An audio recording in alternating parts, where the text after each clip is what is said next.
Bom dia a todos e a todas. Agora é para valer, gravando. Sejam todos bem-vindos ao nosso fórum Repensando a EBD. Agora a gente vai, eu queria na verdade usar esses minutos iniciais para falar um pouquinho sobre a ideia do curso de Teologia. E por que esse fórum de EBD é tão importante na realidade desse curso.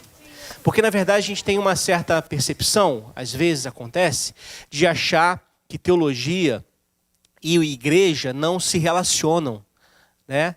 Eu ouvi muitas vezes, e eu vou falar isso depois, mas eu ouvi muitas vezes pessoas me alertarem sobre os riscos de fazer teologia porque eu ia perder a fé.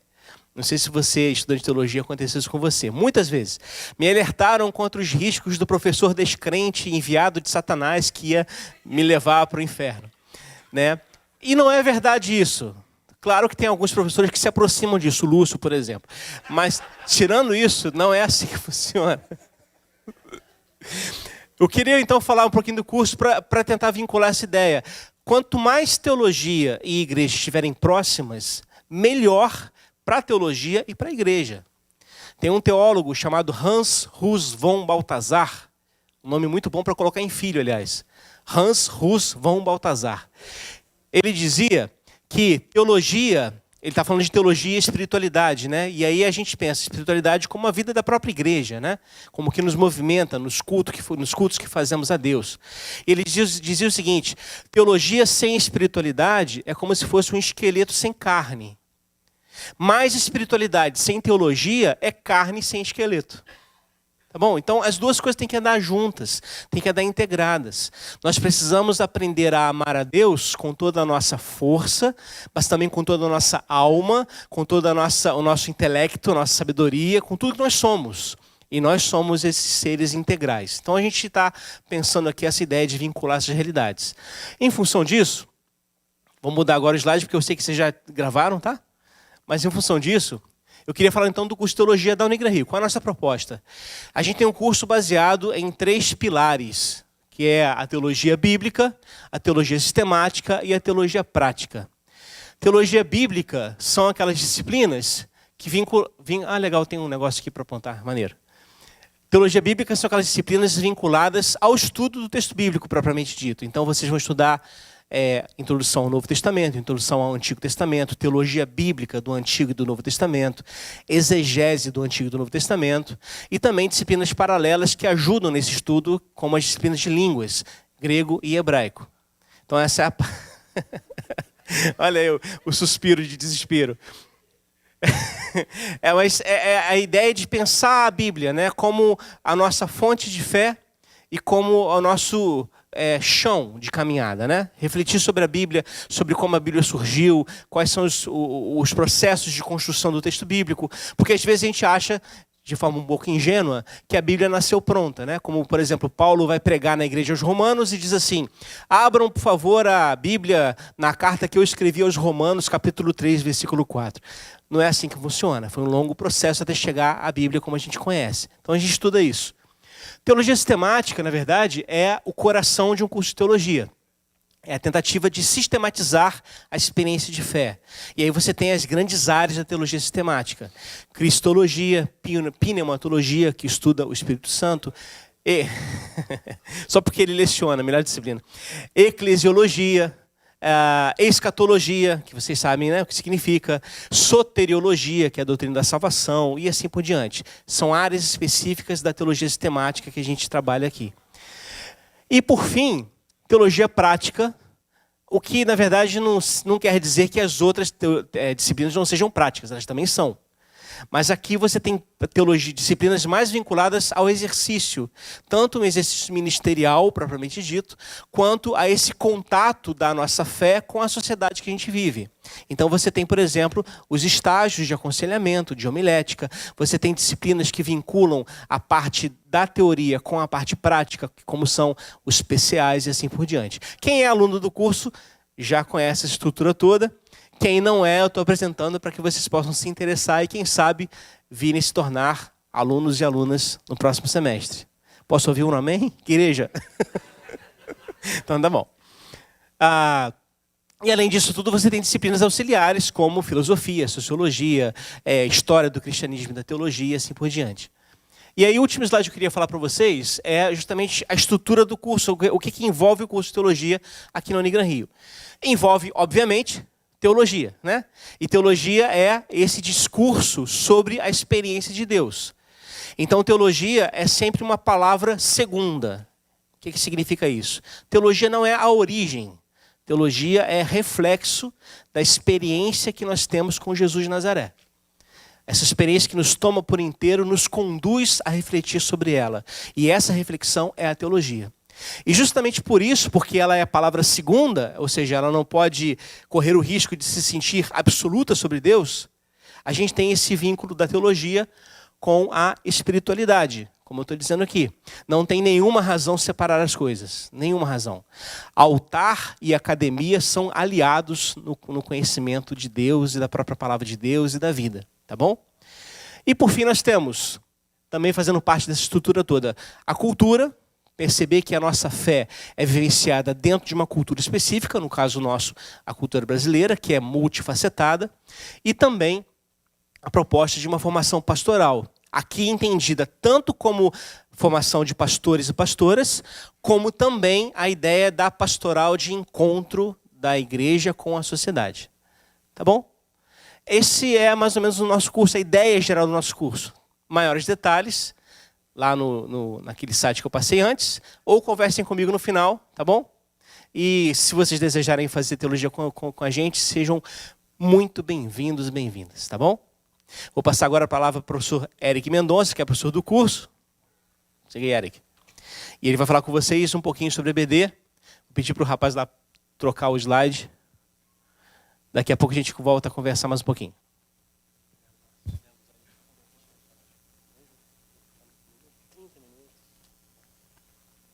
Bom dia, pessoal. Que bom poder, num sábado de manhã desse, com um grupo tão expressivo, a gente falar sobre teologia, mas trazendo isso um pouco mais para a nossa realidade, né? Qual igreja aqui é representada por vocês que não tem escola bíblica dominical? Não tem. Não tem escola bíblica dominical. Uma, ok, duas. É um grande desafio nós pensarmos a educação, sobretudo dentro da nossa comunidade de fé. Porque tudo o que nos referencia sobre Cristo, sobre Deus, sobre espiritualidade, sobre o Espírito Santo, sobre a própria igreja, sobre escatologia, todos esses temas que são fundamentais para conhecimento, ele vem do ensino. E a gente sabe, alguns aqui estão fazendo ou fizeram PCA de primeiro período comigo, né? Quando a gente repensa sobre educação, né? E a gente lá dá algumas possibilidades de educação dentro da igreja. A EBD é o grande centro, né? A gente sabe que a EBD é a grande ênfase, é o carro-chefe da educação na igreja, mas a gente sabe que o púlpito ele é o ambiente de ensino, a gente sabe que algumas igrejas trabalham com pequenos grupos, células, tudo isso é ambiente de ensino. Mas a gente quer falar mais sobre a EBD porque na grande maioria, 99% das igrejas tem escola bíblica dominical e a maioria dos que estão hoje estudando teologia, que fazem parte de uma comunidade de fé, de uma igreja, começaram a estudar teologia, pensar sobre Deus a partir da escola bíblica dominical. Porém, é necessário que a gente pense sobre educação e a gente faça isso refletindo, pensando, educando e fazendo. Então, nós vamos pensar e repensar tudo sobre isso, porque a gente entende que escola bíblica dominical ela passa por um planejamento, pela formação continuada dos seus professores, atenção ao ensino, a relação de professor-aluno, aluno-professor, a dinâmica organizacional, a escola bíblica como parte da organização da igreja, na estrutura da igreja. A gente pensa que é necessário, a gente vai falar também sobre isso, que existe uma proposta curricular e deve ter, é um conselho que a gente vai tentar dar hoje, a avaliação constante aí relacionada à escola bíblica dominical. Tá ok? E aí, eu queria fazer algumas perguntas assim para você e que você mesmo por dentro aí, você tenta responder isso daí.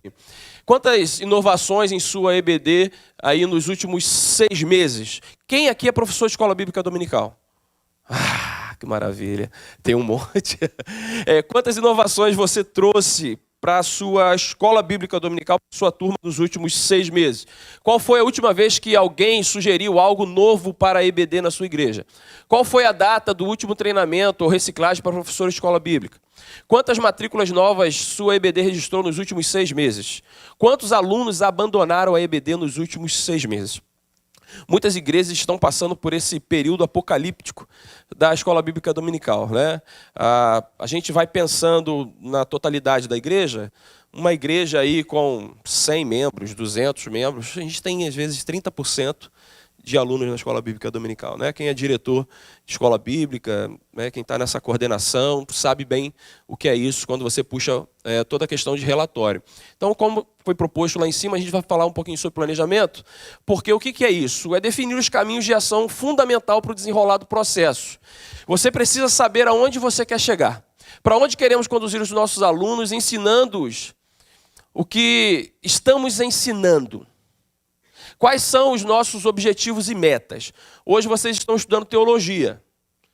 A maioria aqui. Vocês querem se formar. Vocês querem chegar no final e ter lá o seu diploma, ter a sua formação, um nível de conhecimento. Vocês querem ler os livros. E a escola bíblica dominical, por fugir desse ambiente tão, né, de cobrança, a gente não tem essa pegada, né, de chegar no final do semestre ou do mês ou daquela disciplina bem específica, passar um questionário e quem não tirar acima de 7 está reprovado e volta.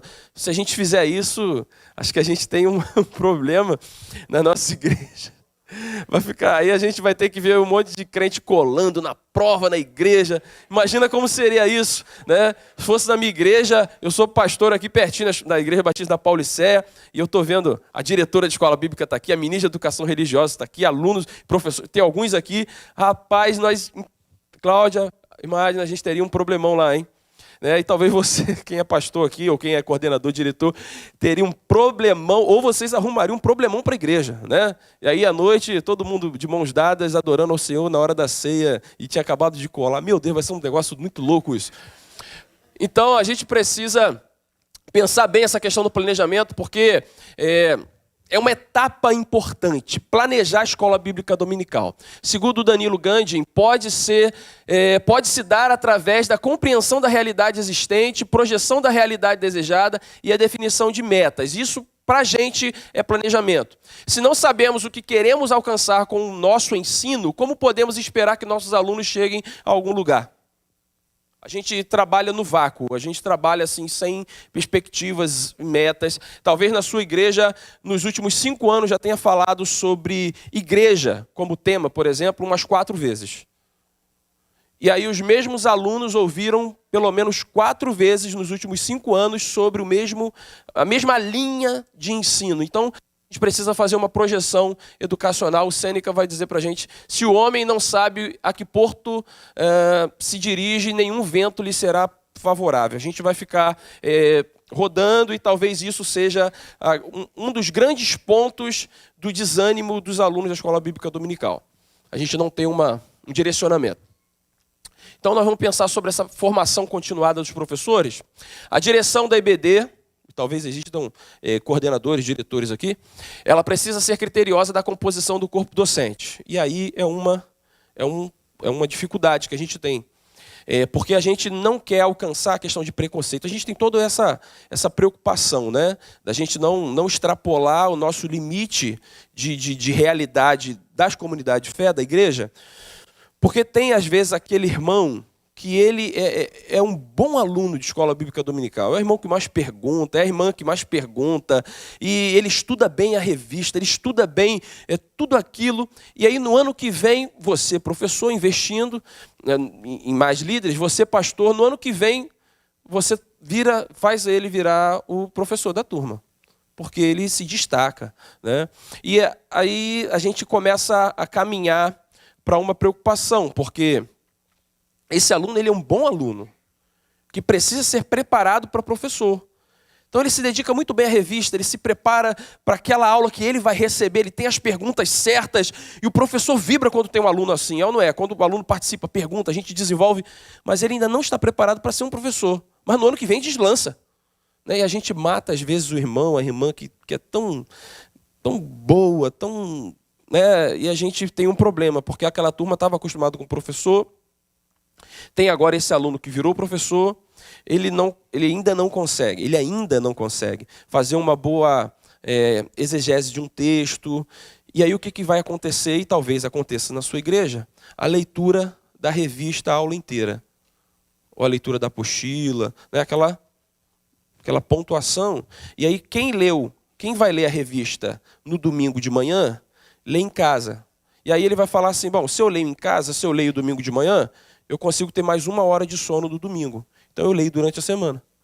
E aí começa essa evasão da escola bíblica dominical. São caminhos. Tá? Então a gente precisa preparar esse professor. Os professores devem ser bem escolhidos e preparados. A escolha às vezes é correta, mas às vezes nós não conseguimos preparar esse professor para assumir a posição de professor. Então, para isso, se eu pudesse dar um conselho, um professor, uma professora, precisa ser fiel, assíduo, pontual, sujeito da praxis, teoria e prática integradas, e que são aí alguns viés do perfil desse educador. O preparo desse professor, ele precisa se consolidar através de um programa de formação continuada que contemple ações integradas e progressivamente dinamizadas. Nós cremos que um seminário, por exemplo, de teologia, auxilia. E é por isso que o professor Márcio até falou sobre o nosso curso de teologia. Talvez tenham professores de escola bíblica dominical que estão aqui, ou professoras, que não têm a pretensão de ser pastor ou pastora, não sabem que não é o seu chamado.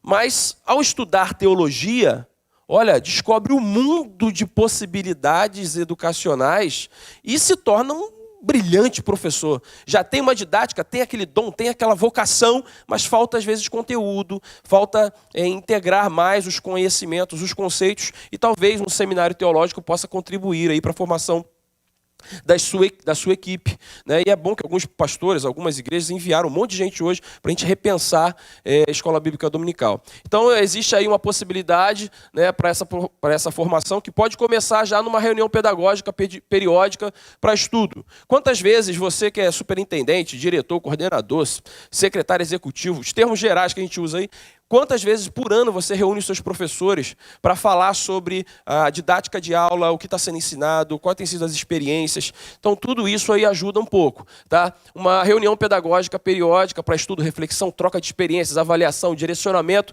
da proposta de trabalho do dia a dia. E aí a gente pensa numa visão mais panorâmica da unidade temática em estudo. Quantos professores, por exemplo, tem na sua classe? Um professor? Então, esse professor, quando falta, quem assume? Aí pega um irmão, né? Às vezes tem alguém stand-by, assim, pega aquele bom aluno e, é contigo hoje, solta. Mas ele não preparou a aula para dar aula. Uma coisa é você preparar para estar como aluno. Você anota as perguntas.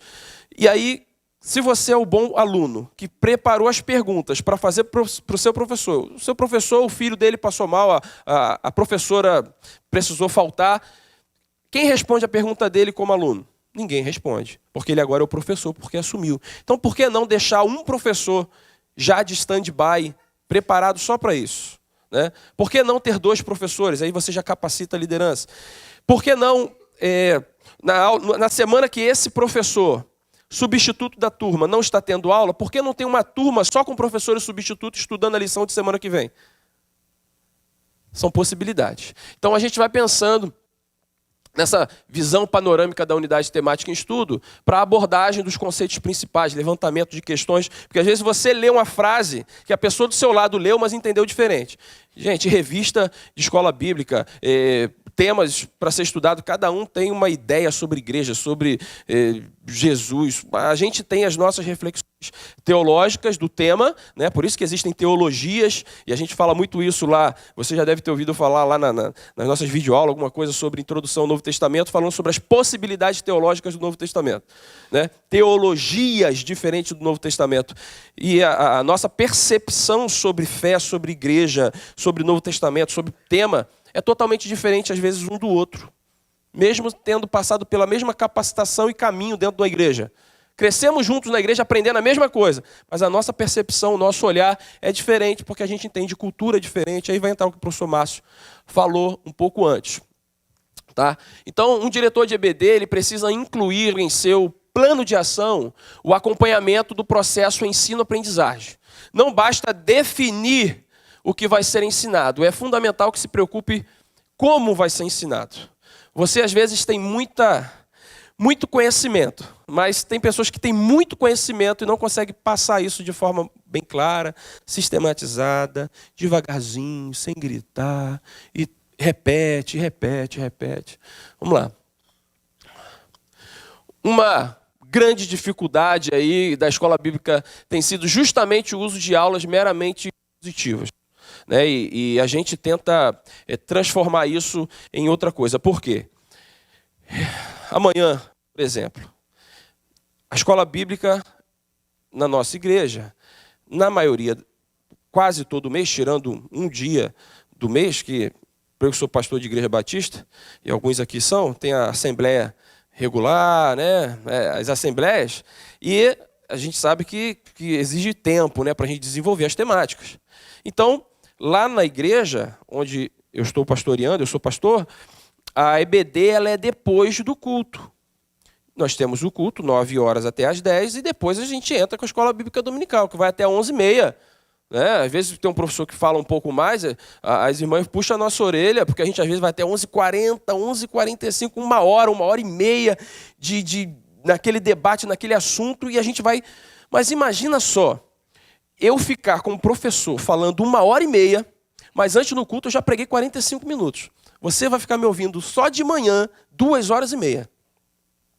Se eu ficar só expondo na escola bíblica dominical o tema, sem envolver a participação, sem envolver o diálogo, sem trazer perguntas, sem tentar sugar de você alguma informação, se você tratar isso só de forma expositiva, gente, isso também é cansativo. É cansativo para você, professor, que tem que preparar 1h30 de aula direto sobre um tema que às vezes já foi batido na igreja a semana inteira. Né? O aluno também ele já fez leitura diária, fez tudo isso aí, e ele vai ficar te ouvindo 1h30. Se você for um bom professor, bem dinâmico, sorri de vez em quando, grita, pula, é meio animado, até vai. Mas se você parar, sentar e bem devagarzinho, domingo de manhã, 8h30, após comer aquele pãozinho com manteiga, aquele cafezinho, Jesus, eu acho que vai ficar um pouco, talvez, cansativo, e domingo que vem as pessoas, de repente, vão pensar em ficar um pouquinho em casa. Então, isso tudo faz parte dessa evasão. Então, a gente, às vezes, tem uma possibilidade de exposição bem centrada e predominantemente no professor. O professor lá como centro e 1 hora você ouvindo ele. Sendo a nossa meta um ensino bíblico com qualidade, devemos considerar a possibilidade que este aconteça a partir de um trabalho educativo participativo.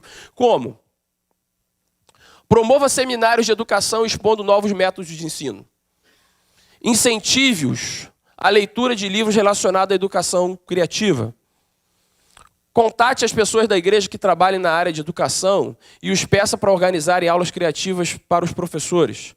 Você, professor, quem é professor de escola bíblica aqui e é pedagogo, por exemplo, ou pedagoga?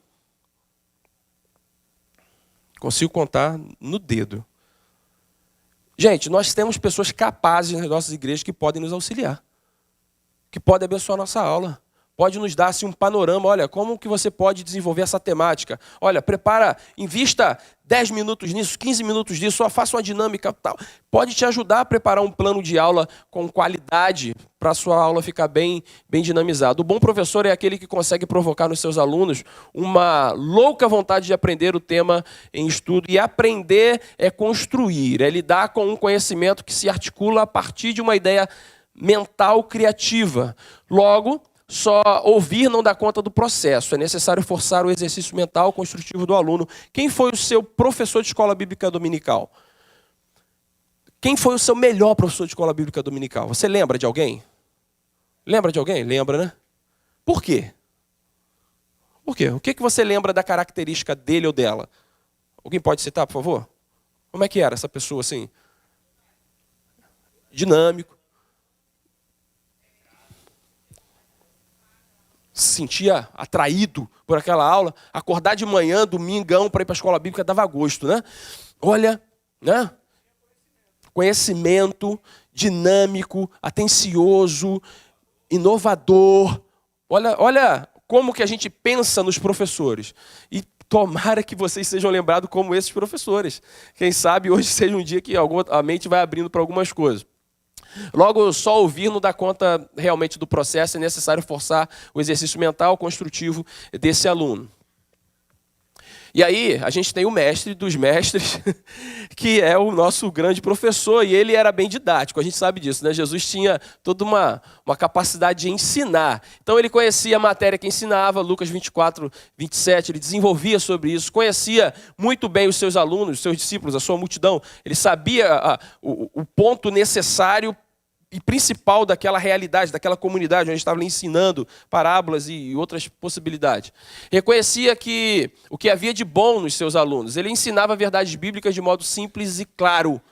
Ele variava o método de ensino conforme a ocasião e o tipo de ouvinte, como se pode ver a seguir. Olha só, lições práticas. Ele falou da água para atrair uma mulher samaritana. Vocês lembram do diálogo? Ele falando sobre a água da vida, a água...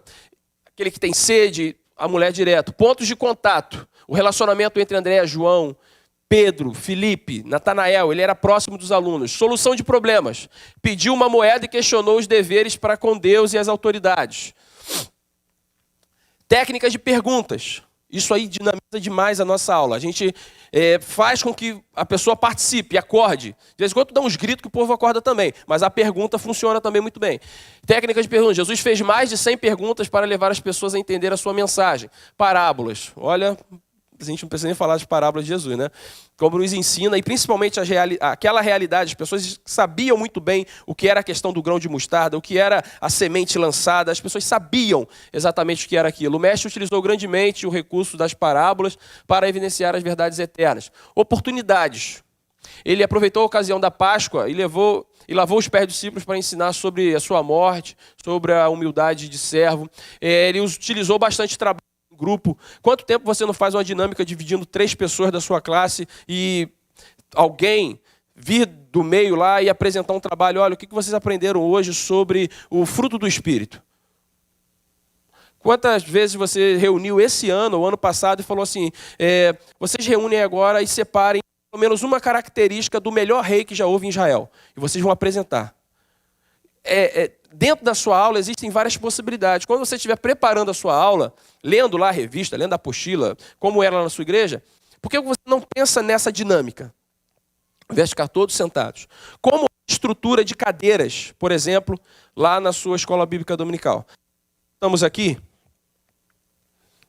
virados. Muitas igrejas já entenderam isso, e algumas classes, claro, isso demanda o espaço, né, o número de alunos, tecnologias, etc. Mas se você tem a oportunidade de fazer um círculo, todos olham para todos. Então, quando você faz uma pergunta, todos estão olhando, vendo a sua expressão. Né? De repente, você falou algo muito bonito sobre Jesus, tem um chorando lá no canto, ninguém está vendo que ele está chorando, ele está quietinho.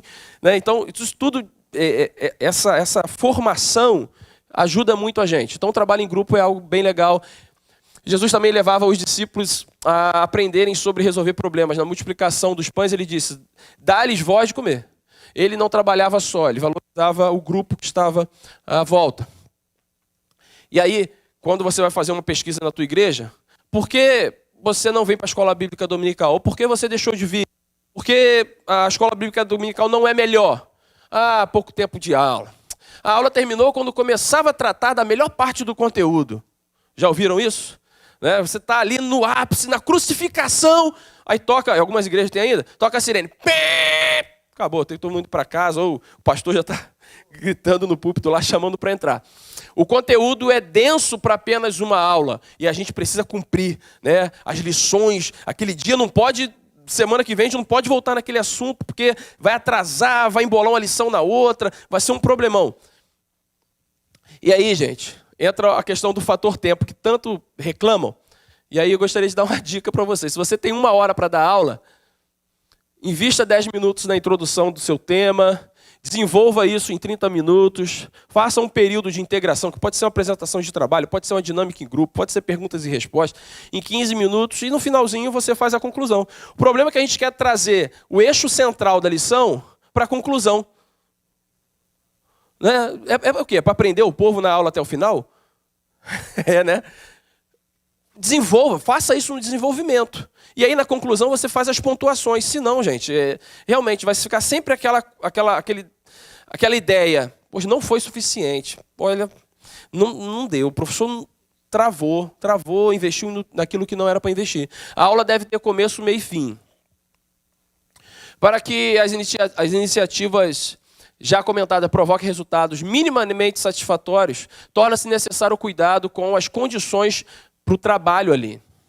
Você deve se assentar, entre outras coisas, para o critério de formação dos grupos de estudo, a quantidade de alunos possível naquele ambiente, o horário de funcionamento, o material que vai ser utilizado e os registros atualizados de tudo isso.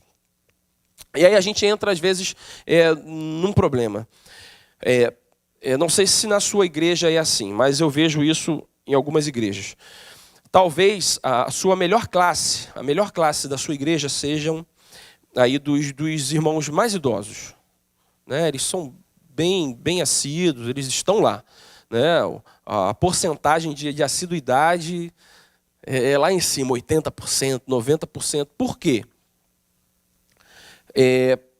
Talvez essa juventude, esses mais novos, existam outros fatores. Por exemplo, o filho tem alguma dificuldade e não vai de manhã para a igreja. Então os pais ficam em casa, às vezes, para casais mais novos.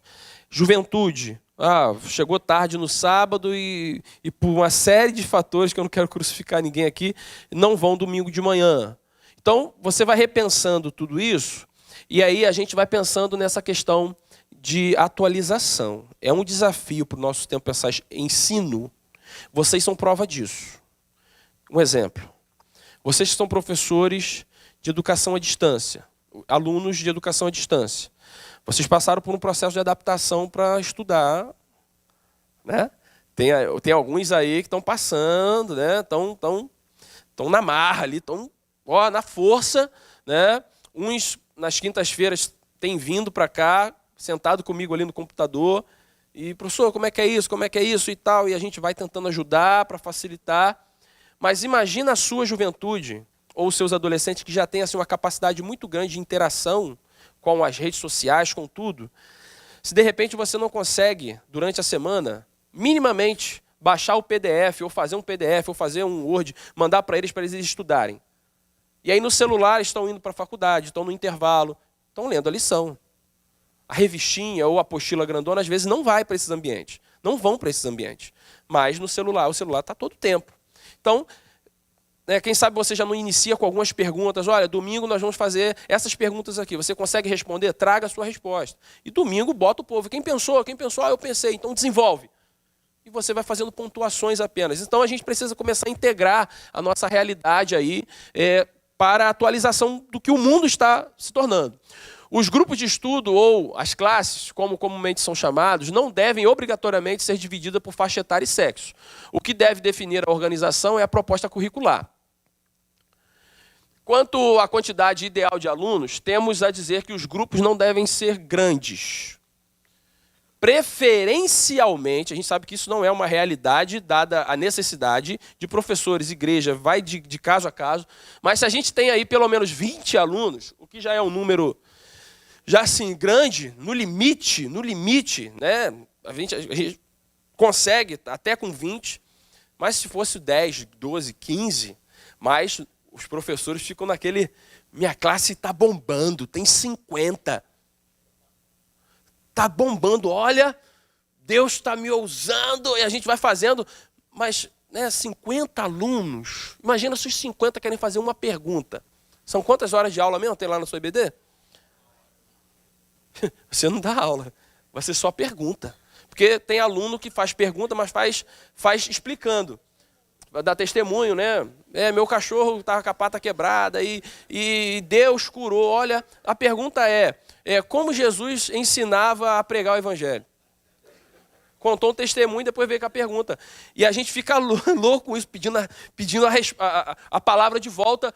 Mas a gente precisa pensar um pouco nisso aí. Eu sei que é crítico, né? Passa pela estrutura da igreja, mas a gente deveria pensar um pouco mais nisso aí, a composição da nossa da nossa turma, justamente para facilitar essa ministração do ensino a partir de um trabalho educativo participativo, com o predomínio da relação dialógica e o cultivo de um bom relacionamento interpessoal entre todos. Então, quando você compartilha, quando você dá oportunidade para 1, 2, 3, 5 compartilhamentos, a gente acaba entrando na realidade também um dos outros e isso fica mais gostoso. Assim como nos demais aspectos, o que deve definir a escolha do material a ser utilizado é a proposta curricular. Esse material, contudo, não pode resumir-se à revista. Verificamos que a utilização da revista é uma prática comum, né? Alguns aqui trabalham com revista, para facilitar e, de certa forma, uniformizar o estudo bíblico ministrado nas nossas igrejas. Mas isso não é o ponto final. O grande problema é que a gente utiliza a revista como fundamento. Às vezes a revista está até assim, mais poderosa do que a Bíblia mesmo, na escola bíblica dominical. A gente pode deixar até a Bíblia em casa, mas se esquecer a revista, danou. Já era. Não sei o que eu vou dizer. Mas a revista é um norte, ela é um caminho, ela é um horizonte, né? Você tem ali justificação pela fé, o tema dessa lição.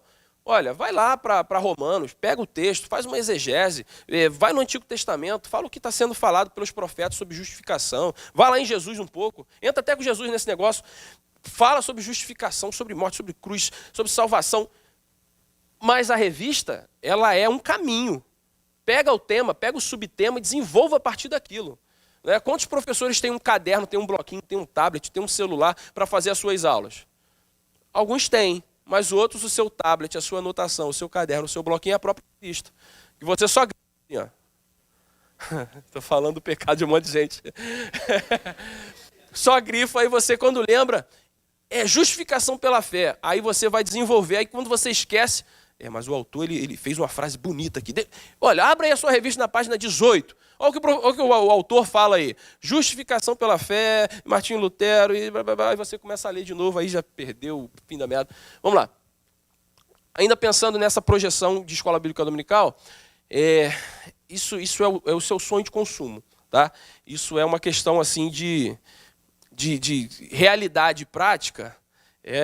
Se a gente conseguisse colocar isso, na verdade, seria ótimo. Se nós tivéssemos para o ano um projeto pedagógico, ou para 10 anos, para 5 anos, a gente pensasse sobre um projeto pedagógico, ensino, que eu quero ensinar nessa igreja aqui. Essa igreja está precisando aprender sobre comunhão. Então esse ano nós vamos fazer aí, dividir por bimestre, nós vamos falar sobre comunhão divididamente.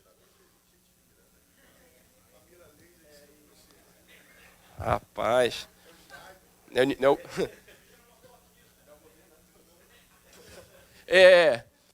A gente poderia pensar também no plano anual de ensino, planos de aula, que a gente passa por esse ciclo aí.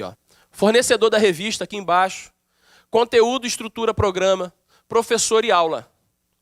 Mas às vezes o que você está ensinando na sua igreja não é o que a sua igreja precisa nesse momento. Tem outras demandas que você pode utilizar e, no bom sentido, explorar a educação dada na escola bíblica dominical para doutrinar, para ensinar, para curar a sua igreja. E a gente está seguindo a linha das denominações, né? E nada contra, mas às vezes a nossa demanda é muito maior do que está se propondo. Tá? Então a gente precisa fazer uma análise. E essa análise ela vai partir do plano anual de ensino, de um projeto pedagógico, de um bom preparo de aula. Já está acabando, tá, gente? O currículo implica numa série de fatores. Aluno a que se destina, realidades, necessidades. Não é tarefa nossa nesse encontro discutir aí os caminhos dessa construção. A gente precisa sentar, de repente a gente até te auxilia lá, se você precisar, a gente vai na sua igreja, a gente análise, tenta montar um currículo pedagógico. Eu acho que o Márcio também pode te ajudar, eu posso te ajudar, a gente pode sentar junto com o seu líder, com o seu pastor, enfim, com o seu coordenador, a gente pode tentar traçar aí um projeto educacional, né? Mas isso tudo é muito particular, é muito pessoal, é da igreja. Pontuamos, no entanto, a necessidade da direção e corpo docente da IBD aplicar a sua visão em relação a esse aspecto. Avalie e reavalie o currículo pedagógico da IBD. Monte uma comissão. Já que você está preparando a aula, você está fazendo aquele planejamento ali, você não vai ter tempo para isso. Mas pega uns 5 irmãos da sua igreja, pedagogo, pedagoga, professores aí, monta, pede para fazer uma análise do currículo.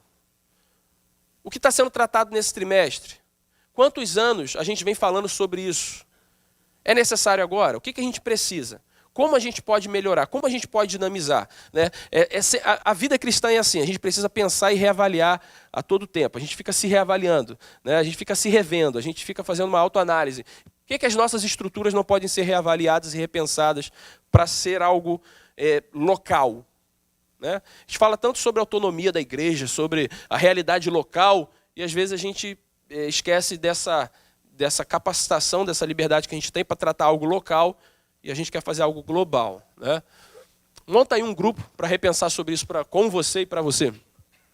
Esta comissão pode ser formada pelo pastor da igreja, por um pedagogo, por um professor da escola bíblica dominical, pelo diretor, pelo gestor, pela coordenadora, pelo coordenador, pela secretária, pelo secretário. A avaliação ela precisa ser assumida como aliada. Ela não é sua adversária, ela não está indo contra o pastor, contra ninguém. Ela está te auxiliando aí para o caminho certo do projeto educacional da sua igreja. E aí ela tem a função de diagnosticar esse processo, ela vai sinalizar os acertos a serem feitos. E aí hoje, no mundo que a gente vive, se você utiliza, às vezes, do momento de aviso da sua igreja, do vídeo, ou se tem alguém avisando, quanto tempo não faz na sua igreja um anúncio sobre a escola bíblica dominical? A gente faz dos eventos. Domingo que vem, quarta-feira, 12 de junho, jantar dos namorados. Aí vai alguém lá na frente. R$15 o lanche, o cachorro-quente. Vai com o namorado comer o cachorro-quente cheio de farofa, cheio de coisa. Mas a gente anuncia, a gente investe um tempo nisso. Escola Bíblica Dominical, a gente às vezes não faz nem anúncio. Irmão, domingo que vem nós vamos ter aqui uma aula. Olha, Jesus chorou. Venha para a IBD para ver Jesus. Não. Vamos falar sobre Jesus chorou. Venha para cá, vamos analisar a humanidade de Jesus. Você sabe quem era Jesus de Nazaré? Onde ele viveu? A gente faz igual, pode até chamar alguém igual aquele Sérgio Chapelain do Globo alguma coisa. Quem era Jesus? Né? Aquele anúncio gostoso que ele fazia. Né? Quem era Jesus? Onde viveu? Né? Aquela coisa toda. E deixa o povo pensar sobre isso. E domingo que vem, de repente, tem 2, 3 alunos novos que você não vê, já tem 3 anos na escola bíblica. Tu pensou até que tinha mudado de igreja, mas de repente ele aparece. Faça carta aos faltosos e aos membros da igreja que não são alunos, convidando-os para novos cursos, classes, projetos. Olha, na antiga igreja, em Saracuruna, a gente era pastor auxiliar na primeira igreja batista de Saracuruna. E aí eu fui professor de juventude um tempo. O que a gente fez? Houve 5 alunos, 6 alunos, uma classe que tinha 20 e pouca. Falei, rapaz, como é que a gente vai fazer para trazer esse povo? Falei, eu tenho 5. O pastor presidente autorizou. Na hora da EBD, a gente começou a bater na casa do pessoal, fazer serenata. 8 horas da manhã, que loucura. Mas a gente ia. 8 horas da manhã batendo lá no Domingão. Viemos te buscar para a EBD, viemos te buscar para a EBD. Rapaz, uma bagunça na rua, violão, Bíblia, entramos para casa, o camarada de pijama do Bob Esponja, e aquela coisa toda, a irmã pedindo para esperar, o cabelo todo bagunçado. Mas nós invadimos. Domingo que vem, o que você acha, onde esse camarada, onde essa irmã vai estar? Vai estar lá com você, primeiro a chegar batendo continência. Surte efeito, essas coisas malucas que a gente faz. A gente tem que ir atrás. Tá? Cartazes, faixas, mural da EBD, boletim da EBD, tudo isso aí pode facilitar você na sua igreja. Tá? E de forma mais prática, um aluno ele é capaz de memorizar 10% do que lê, 20% do que ouve, 30% do que vê, 50% do que vê e ouve, 70% do que vê, ouve, debate, 90% do que vê, ouve, debate, faz, e 100% do que vê, ouve, debate, faz, ensina. Ele começa a reproduzir. Eu, por exemplo, para eu memorizar algo, eu preciso passar para frente. Minha esposa sofre. Porque quando eu estou... Porque às vezes eu ouço algo, eu leio algo, eu falo, rapaz, eu tenho que memorizar isso. Chego... esposa, tu ouviu sobre isso e tal, o Moltmann fala sobre isso e tal, e tal, e tal, e o John Stott e não sei quem, e pai. Ela é mesmo? Caramba, legal. Mas eu memorizei aquilo. Porque eu li, eu estou tentando respirar aquilo e eu estou passando, estou ensinando. E isso me ajuda demais no meu processo de aprendizado. Né? De repente, a memorização sua e dos seus alunos precisa passar um pouco sobre isso. Porque normalmente, olha lá, te lê a revista, né? 10%. Quem aqui trabalha com revista? Quem aqui é aluno, não é professor? Só aluno, só aluno. Qual foi o tema, a leitura bíblica e os pontos ensinados na semana passada? Não teve aula, não? Obrigado. Depois de 3 horas, uma pessoa é capaz de lembrar 70% do que ouviu. E aí, nós aproveita e veja a hora. Está na minha hora. E aí, olha lá, 70% do que eu vi. Quando você estiver almoçando, você já não vai lembrar mais do que eu disse aqui. 72% do que viu, 85% do que viu. Depois de 3 dias, eu estou trazendo 6 dias, né? Domingo passado, é covardia que eu fiz perguntar, subtema, tema. Hã? Ah, benção. Não, eu sei, mano. Fica tranquila. Eu sei que tua igreja tem EBD, fica tranquila. Depois de 3 dias, uma pessoa é capaz de lembrar 10% do que ouviu, 20% do que viu e 65% do que ouviu e viu. Gente, o desafio é a gente passar a dinamizar a nossa aula. Leitura da revista, na turma. Isso aí, ou você vem fazer teologia com a gente, ou você percebe muito bem o que a gente está tentando passar e aplicar esse negócio, né? E às vezes a gente faz igual o Paulo, né? O bem que eu quero fazer, eu não faço. A gente sabe que isso é bom, vai levar esse processo de aprendizado aí para o seu povo, vai ajudar o ministério pastoral da sua igreja, vai abençoar o seu pastor, porque você está ajudando ele a ensinar a igreja, a doutrinar, a passar os caminhos, mas às vezes a gente tem dificuldades quanto a isso. São muitas as propostas e grandes os desafios.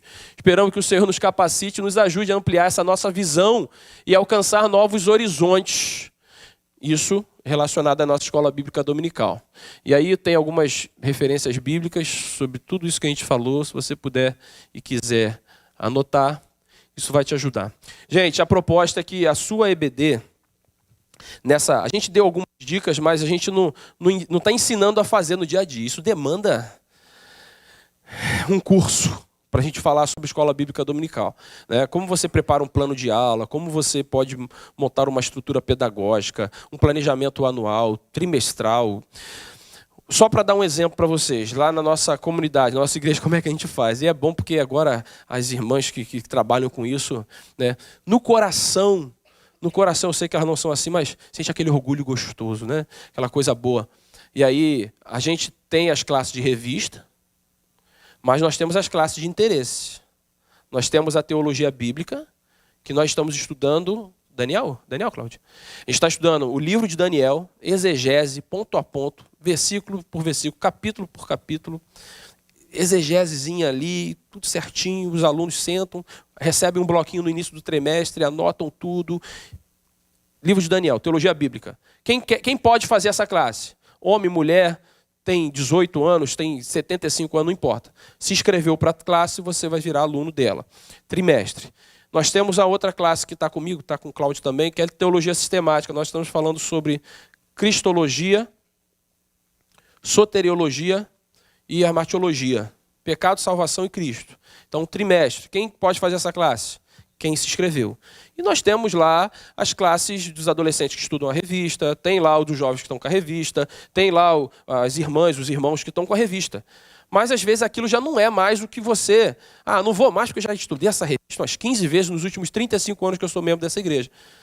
Então, vai estudar a cristologia, a martiologia, vai estudar o livro de Daniel, vai estudar Jonas, vamos fazer teologia bíblica. Nós lançamos 2 classes. Nós temos de volta aos princípios, que é uma outra... falando sobre a história da igreja, que é uma outra classe. Quem se inscreveu nessas... Então, a gente vai trazendo para perto da gente aqueles que têm uma outra perspectiva sobre a escola bíblica dominical. Já estão no outro momento. Já não querem mais ficar presos às revistas. Então, os slides durante a semana, recebem o Word, o PDF que o professor desenvolveu, manda durante a semana, o professor, o aluno vai lá, dá uma lida, ou então o slide lá na hora, a projeção, na outra semana ele recebe aquilo que ele viu e ouviu. Igual a gente está aqui, a gente pode enviar depois para vocês. Então tudo isso auxilia muito no seu processo de aprendizado na igreja. Mas para isso você precisa ter um objetivo. Onde você quer chegar com o professor? Qual é a proposta? O que a educação da tua igreja precisa e quer alcançar? Qual é a ideia? A gente precisa ter isso. Se a gente já pensar sobre isso, já é muito bom. Não, nesse trimestre eu quero que a igreja entenda sobre unidade. Unidade, a gente precisa falar sobre unidade. No próximo trimestre, não, eu preciso falar sobre o amor ágape. Então você vai... Mas você precisa ter uma meta. Você precisa ter um objetivo, né? Perguntas de fixação no final da aula, frases de efeito para o aluno lembrar e você entrar nos subtópicos. Tudo isso vai auxiliar bastante a sua aula, dinamizar nessas possibilidades dentro da educação da Escola Bíblica Dominical. Tá bom, gente?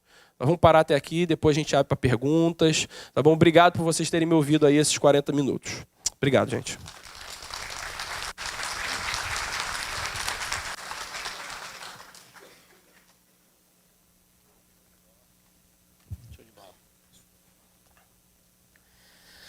Gente, muito bom. O Larry estava falando sobre a questão de EBD, e aí eu estava lembrando daquela anedota que é conhecida no mundo da pedagogia, né? De que se um viajante do tempo for para o futuro, o lugar que ele vai se sentir mais à vontade é uma escola. Porque as coisas não mudaram, né? A metodologia não mudou. E a gente precisa pensar também no caso da nossa escola bíblica, né? Que é uma escola. Então essa metodologia precisa ser repensada. A gente vai agora dar um breve intervalo para um coffee break. Diga aleluia! E aí daqui a 10 minutos a gente retorna, tá bom? Então, abertura para o coffee break, fica à vontade. Os professores primeiro, tá? É uma orientação que a gente está dando. Valeu, gente. Daqui a pouco, 10 minutinhos a gente volta, tá? Muito bem. Continuando, então, nossa proposta de conversar sobre teologia e educação, e aí, mais especificamente, Escola Bíblica Dominical. O que o Eric falou, na verdade, é muito necessário, né? Porque, como eu disse aqui antes do intervalo, a gente vive na realidade de educação também na escola. E nem sempre a gente consegue atualizar as metodologias, o que é importante, mas, sobretudo, a gente também não consegue, muitas vezes, refletir sobre o conteúdo do que nós ensinamos. Então, é preciso que a gente pare para pensar sobre essas questões, tá bom? Mesmo porque, não sei se vocês sabem, mas todas as pessoas, em especial os alunos e alunas, têm dentro da cabeça um controle remoto. E aí, quando sabe, por exemplo, aquela pregação espada, sabe o que é uma pregação espada? Longa e chata? Então... Quando há uma pregação acontecendo desse tipo, aquela coisa está difícil prestar atenção, o que a gente faz? A gente aperta a tecla mute, né? E a gente está tão acostumado com o nosso ambiente que a gente diz amém nas horas certas. A gente balança a cabeça na hora certa. E a gente está totalmente perdido, a gente muda de canal na nossa cabeça. Então eu preciso pensar em metodologias, como o Eric falou, para que a gente possa ampliar o espaço da EBD como um espaço dialógico, um espaço de diálogo, de discussão, de reflexão. E aí eu vou falar um pouquinho sobre isso também. Mas também é importante a gente pensar no conteúdo que a gente vai falar, tá bom? Então a nossa ideia hoje, a partir de agora, é pensar exatamente essa proposta aqui. Teologia e EBD. Se é uma relação possível ou não. Esse é o nosso tema de hoje, tá bom? E a gente vai, na verdade, eu quero isso, né, de propósito, eu deixei um espaço de tempo no final para que a gente converse a respeito, tá? Porque, de fato, a ideia de que isso aqui que eu estou fazendo é uma aula, também precisa ser uma aula dialógica, né? Então precisa ser aberto à conversa. Se vocês quiserem interromper no meio, perguntar coisas, fiquem absolutamente à vontade para isso, tá bom? Vamos lá. Vamos ficar aqui desse lado. Primeira coisa que a gente precisa pensar é o seguinte: se teologia acadêmica e educação no âmbito da igreja, no caso da EBD, se elas são discursos autoexcludentes, ou seja, se para afirmar um, eu preciso tirar o outro de cena. Como eu disse aqui no início desse evento, às vezes a gente tem a impressão de que quem vai estudar teologia, de alguma forma, se desvincula da igreja ou perde a espiritualidade. E eu garanto a vocês que não é assim. Martin Lloyd-Jones, que é um excelente pregador, né, nos séculos passados, ele dizia que a pregação nada mais é do que teologia em chamas. E essa é a ideia. Então esse vínculo entre teologia e educação, ou seja, de pensar a teologia acadêmica, a reflexão teológica com o ambiente da nossa igreja é fundamentalmente necessário, porque senão a gente cria abismos de separação entre esses universos. E aí o que acontece? A gente perde capacidade de dialogar, né? Por exemplo, chega o teólogo na igreja e aí ele vai dar uma pregação, né? E aí ele que antigamente, antes de fazer qualquer curso, falava com aquela paixão que brota daquele envolvimento de Deus, agora quando ele vem, depois de um semestre estudando teologia, ele chega e começa a dizer, por que a palavra nakev em hebraico tem 30 significações que eu vou falar agora a respeito. A primeira significa... E aí, é claro, a gente se perde o contato. Obviamente, eu não estou aqui com isso desacreditando ou desmerecendo o conteúdo intelectual da academia. Afinal de contas, eu sou professor de teologia, então preciso defender essa parte. Mas eu estou querendo dizer o seguinte, a teologia que não serve para a nossa vida, não serve. Se a nossa reflexão teológica não tem nada a dizer à dona de casa, que está preocupada porque o gás da cozinha acabou e ela não tem dinheiro para comprar, ou ao estudante que está totalmente paranoico com prova de vestibular e com Enem, ou com o comerciante que está preocupado com suas contas, ou com a vida comum, se a nossa teologia não diz respeito à vida comum, ela é inútil.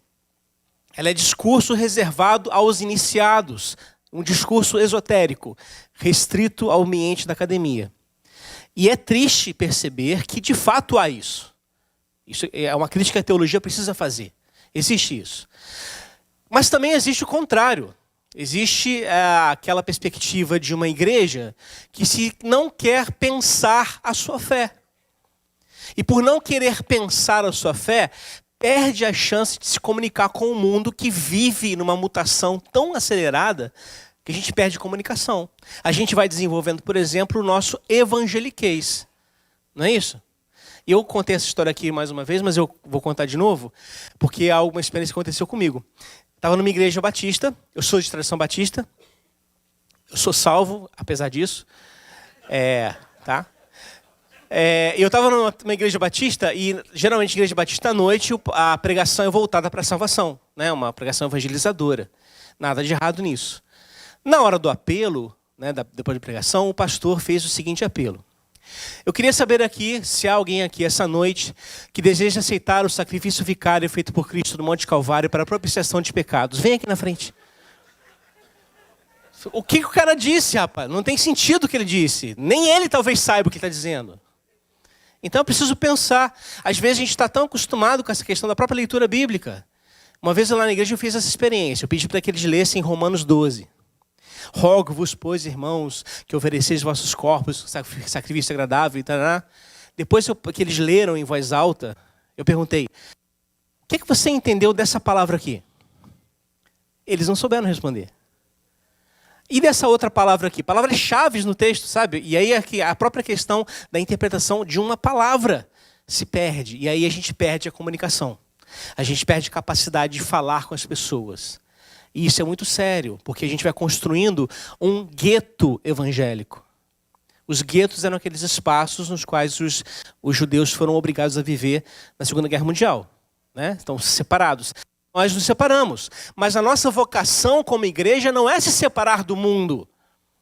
A nossa vocação como igreja é estar no mundo. Nós não somos do mundo, mas nós estamos no mundo. O único lugar para ser sal e luz é na terra. Ser sal dentro do saleiro não tem muito sentido. Tá legal? A gente vai voltar a isso daqui a pouquinho. A ideia, então, é pensar essa questão de que essas relações são relações necessárias. Educação e teologia. Educação na nossa EBD e teologia. E aí, assim, Qual o objetivo dessa comunicação?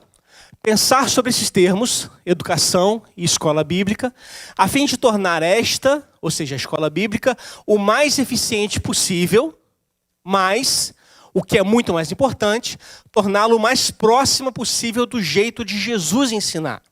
Porque Jesus precisa ser o centro da nossa reflexão sobre esse tema, assim como qualquer outro tema. Tá legal? Nós precisamos ser, de fato, cristológicos. E quando eu falo de Cristo, é preciso pensar que a gente está falando de um personagem que tem inúmeras interpretações. Jesus já foi lido de várias formas. Jesus, por exemplo, é invocado na abertura da Bolsa de Valores de Nova York para abençoar os negócios que obrigam 1/3 da população mundial a ficar na miséria. Será que Jesus está lá? Então, de qual Jesus a gente está falando? A gente está falando do Jesus dos evangelhos. Esse é o nosso foco. Tá legal? Porque senão a gente cria o que a gente brinca, né, em sala de aula, a gente cria um Jesus, com G e Z no final. Tá? E aí esse Jesus não tem nada a ver com o Jesus dos evangelhos. Tá bom, gente? Legal? Então esse é o nosso objetivo. E aí, a partir disso, começar a pensar alguns pressupostos aqui. Primeiro, o mensageiro não pode ser mais importante que a mensagem, nem a estrutura mais importante que o seu conteúdo. Isso parece óbvio dizer, mas é preciso dizer. O mais importante é o conteúdo da mensagem, não o mensageiro. O mais importante é o conteúdo da aula, e não a estrutura da aula. Estrutura é importante. Mas educar não é distribuir laptop, como um antigo ministro estava propondo. Não sei se vocês lembram disso. Educar não é apenas melhorar a estrutura de algo. Isso é importante também. Mas educar, sobretudo, é pensar no que se está falando na educação. O que a gente está ensinando? Que tipo de palavra a gente está passando para as pessoas? Que tipo de informação nós estamos veiculando? E a nossa mensagem, e aí vem o segundo ponto, ela é importante porque a nossa mensagem, que está vinculada à educação, ela surge do Evangelho. Portanto, é preciso entender bem o que é o Evangelho. E a palavra Evangelho, a gente sabe, significa boas novas. Então, quando a gente prega o Evangelho e as pessoas saem com mais peso nos ombros do que entraram, nós não estamos pregando as boas novas. Nós não estamos pregando o Evangelho. É preciso focar bem nessa questão. O Evangelho é boa notícia. Qual é a boa notícia? A boa notícia de que Deus ama, de que Deus cuida de nós, que Deus está presente. Esse é o cerne da nossa aula, do conteúdo da nossa aula. Se a gente perde isso, não importa ter mega estruturas. A gente vai estar fazendo um desserviço ao Evangelho se a gente esquece disso. Tá claro o que eu quis dizer até aqui? Beleza? E aí, em continuação, isso significa dizer que o conteúdo da nossa mensagem é determinado pelo conteúdo do Evangelho. E esse conteúdo, como a gente já falou aqui, é uma pessoa, é Jesus de Nazaré. Eu sou o caminho, a verdade e a vida. Egoimi, rerodós, kai realetheia, kai redzoe. Estou falando grego só para você achar que eu sou o máximo, tá? E para você querer depois fazer o curso de teologia, tá bom?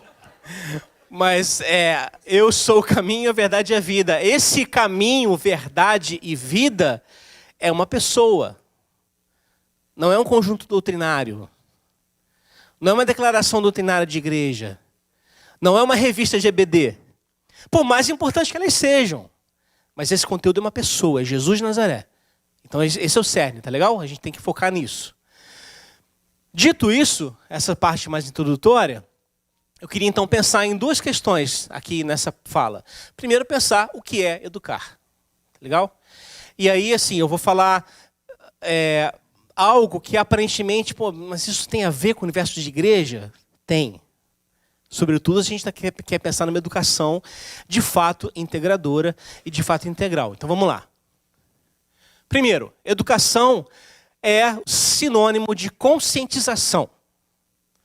Educa quem ajuda a desenvolver consciência alheia. Educa quem consegue desenvolver, fazer o outro desenvolver uma consciência crítica, capaz de ler a realidade que o cerca e não se tornar, o contrário de educação, alienado. E é preciso reconhecer que muitas vezes na história do cristianismo, a religião cristã foi sinônimo de alienação. Não é à toa que ela já foi considerada como o ópio do povo. O ópio é aquilo que entorpece, deixa a pessoa meio grogue, incapaz de ver a vida à sua volta. É preciso reconhecer que a religião fez isso também. Mas também é preciso reconhecer que o cristianismo fez muita coisa boa, inclusive pela educação. Universidades foram criadas. A primeira universidade europeia é uma universidade que foi criada a partir do curso de teologia. Da Unigra-Rio, não, estou brincando. Lá de outra universidade. Então é preciso pensar essas questões. Mas educar sobretudo é isso. Gerar consciência. Tá legal? Gerar consciência. Levar alguém a pensar por si só. E não fazê-lo dependente eternamente de um conteúdo programático. Tá legal? Por isso que é tão importante, o Eric falava aqui sobre a questão da revista, que ela é importante de fato, mas ela é importante como instrumento, não como fim em si mesma. Ela é importante. Ela é importante enquanto serve às questões específicas da sua realidade de igreja. Mas se não serve, não é pecado você abandoná-la. Amém, né? Lá na igreja, eu sou pastor na Igreja Batista em Itaipava. Em Petrópolis está um frio muito legal. Semana passada, terça-feira, fez 2 graus de sensação térmica. É muito maneiro. Tirando a parte de acordar cedo, o resto é muito legal. Mas, lá em Itaipava, que também faz frio, a gente usava aquela revista Palavra para Hoje, ou Palavra e Vida. Né? E assim, a gente estava utilizando isso, mas chegou um momento que a gente percebeu, puxa, mas eu acho que a igreja, ela demanda outra coisa que não esse conteúdo apenas. Som. Ô Lúcio, tem o microfone aí? O que a gente fez? A gente alterou a proposta de ensino e a gente desenvolveu o conteúdo da EBD. Criamos 2 classes, uma classe chamada Fundamentos Bíblicos, e outra classe denominada Refletindo a partir da Bíblia. Uma para falar de questões introdutórias. Acho que voltou aqui, mas por via das dúvidas. Se silêncio é para tu ficar calado, é o Senhor.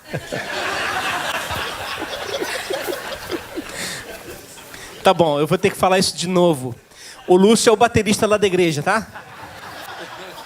E assim, eu não sei se vocês sabem, mas numa banda de rock, geralmente o baterista é o primeiro a ser preso por porte de drogas. Então, qualquer coisa, o Lúcio tá... Tá gravado, Lúcio, tá? Não tem problema não, é verdade. Gente, vocês têm que ver o Lúcio tocando, rapaz. É um negócio doido. Ele quase me acerta com a baqueta. Tá virando lá. Mas é a distância. Agora vamos voltar para cá. Eu dizia, a gente montou classes específicas adequadas à realidade da igreja. Por quê? Porque a gente percebeu que a igreja queria falar sobre tal assunto. Então vamos discutir esse assunto. E aí eu preciso dizer uma coisa para vocês, gente. Não há assunto que não possa ser tratado dentro da universo da igreja. Todos os assuntos precisam ser tratados. Porque se a gente crê que a nossa perspectiva de fé abrange um Senhor que criou o universo e tudo que nele há, então tudo que nele há diz respeito à nossa fé em Deus. E a gente precisa pensar, então, essas questões a partir disso. Aprender a pensar a partir da fé. Paulo diz que nós temos a mente de Cristo. E essa capacidade de refletir a partir da fé é algo que o próprio Espírito de Deus brota em nós. A gente precisa dar espaço a isso. Tá legal? Então, vamos lá. Para a Unesco, a educação do futuro, né, essa educação para frente, tem que possuir 4 pilares. Primeiro, é preciso aprender a aprender. Em que sentido isso? Não é possível apenas repetir conteúdos. Como o Eric falava agora há pouco. Se você chegar numa aula, ou numa pregação, que seja, no evento, e falar sem nenhuma pausa para uma piadinha, por exemplo, para uma ilustração, as pessoas te ouvirão durante 40 segundos. No máximo. Depois você está falando sozinho. Então eu preciso aprender a aprender, ou seja, aprender como se aprende. Tá legal? Depois, é preciso aprender a conviver, porque essa perspectiva de educação conduz à vida relacional. Em terceiro, é preciso aprender a fazer, porque conteúdo aprendido que não gera prática na vida também é inútil. Tá legal? Precisa fazer esse vínculo entre teoria e prática. Às vezes eu escuto alguns alunos, não da Unigran Rio, tá? Mas eu escutava alguns alunos dizendo assim, eu estou chegando no final do curso, finalmente, agora é hora de abandonar a teoria e colocar a mão na prática. Não, cara, não. A teoria conduz à prática. E a prática julga a teoria num círculo sem fim. Então, deixa eu dizer uma coisa para vocês, teólogos e teólogas em formação. Vocês nunca se formarão plenamente. Vocês sempre estarão em formação. Quando você sai do curso de teologia, o curso de teologia são 3 anos e meio de estudo, mas as disciplinas em geral são todas introdutórias. A gente passa, por exemplo, muito rápido uma unidade falando de teologia paulina. Cara, a teologia do apóstolo Paulo caberia em 10 anos de estudo. Então, o chamado é que você dê continuidade a isso, para você aprender a fazer esse vínculo. E aí, isso nos leva também a aprender a ser. Ou seja, quem nós somos é muito fruto do que a gente entende, que a gente aprendeu e tudo mais. Mas é preciso acrescentar mais um acerca desses 4 aí, que é o aprender por quê e para quê. E aí, como eu falei, isso implica numa pedagogia que leva a sério o chão da vida, com críticas e propostas à realidade concreta. A nossa proposta é essa. Tá legal? Você percebe que há coisas erradas na igreja evangélica brasileira? Só um ingênuo não perceberia. Há muita coisa errada. Há muita coisa boa também, mas há muita coisa errada. É preciso a gente aprender a discernir isso. Legal? Senão, a gente vai ser levado...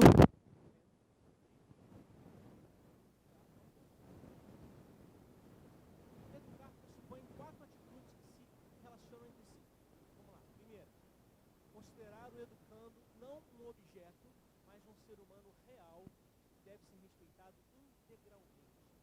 Aí, olha só. Ninguém é uma tela em branco. Ninguém, tá, gente? Ninguém sabe nada.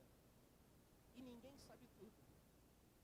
Por mais que você seja expert em algo, você, por exemplo, vai pregar e você sabe aquela sensação? Você sai tipo, hoje foi cheio. Sempre. Então é preciso entender isso. Ninguém sabe tudo. E ninguém sabe nada. Os nossos alunos e alunas na escola bíblica dominical têm uma realidade de vida que os precede. E é importante que a gente traga para a discussão em sala esta realidade. Por quê? Porque a gente vai ver daqui a pouquinho. É o que Jesus fazia. Tá legal? Daqui a pouco a gente volta nisso. Segunda questão. Opa, perdão, eu não li o restante. Nem professores nem alunos são apenas receptáculos de informação. Aliás, a relação entre educador e educandos produz um diálogo de crescimento para ambos. Quem forma, se forma e reforma ao formar. E quem é formado, forma-se e forma ao ser formado. Tá claro isso aqui? Legal. Educar exige a difícil tarefa de falar com os educandos e não falar para os educandos. Tem uma diferença aqui, é sutil, mas existe. A diferença é sutil, mas profundamente comprometedora. Falar para o educando pressupõe uma postura de autoritarismo e hierarquia, de cima para baixo. Trata-se de uma educação bancária, aquela educação que deposita conhecimento. O que é essa educação de falar para os educandos? É o seguinte... Vocês não sabem nada. Eu estou aqui como detentor do saber e vou passar minha informação para vocês. Isso é uma balela, gente. Isso é uma mentira. É preciso pensar, então, no lugar disso, é preciso falar com o educando, que significa enxergá-lo como um indivíduo sujeito da sua própria história, com conceitos próprios que devem ser respeitados. Significa respeitar a autonomia do educando. Tá legal? E aí, como Paulo Freire diz, ensinar não é transferir conhecimento, mas criar as possibilidades para a sua própria produção ou a sua construção. É isso, essa é a ideia da educação. Terceiro ponto. Reconhecer que não há neutralidade no ensino, seja ele religioso ou secular. Não há neutralidade, gente. É uma balela esse negócio de que eu vou ser neutro. Bobagem. Não é possível ser neutro, porque ao ver algo, você já interpreta esse algo a partir de quem você é. E é por isso, por exemplo, que homens e mulheres lerão a Bíblia de forma diferente. De que um homem branco e um homem negro leram a mesma passagem de forma diferente. De que pessoas de posições sociais leram a mesma passagem de forma diferente. De pessoas com a mesma posição social, mas com educações diferentes, lerão a mesma passagem bíblica de forma diferente. E é assim que acontece a educação, é assim que é o processo. Não sei se aconteceu com você, mas, por exemplo, às vezes eu estou pregando, e aí quando eu termino de pregar, chega alguém para mim, e chega até som. Senhor, o Senhor está comigo. Cadê? Ô Lúcio, tu levou, Lúcio? Levou e foi embora. Eric, traz para mim, por favor. Som. O Lúcio está orando lá fora, tá vendo? Ele está comendo. Ele está comendo, né? Eu sabia, cara.